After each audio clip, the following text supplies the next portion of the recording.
काळजीचं कारण नाही. प्राची कुणी आहे का घरात? अहो मॅडम तुम्ही या ना. प्राचीला बरं वाटत नाहीये. अरे बापरे, काय झालं? काळजीचं कारण नाही. प्राची पहिल्यांदाच शहाणी झाली. माझ्या परीने मी मार्गदर्शन केलंच आहे.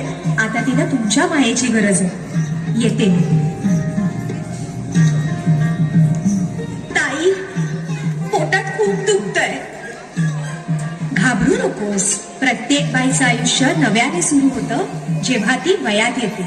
आणि तू आता वयात आलीस.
एकदा आईच्या पोटातून, एकदा ती आई होते तेव्हा.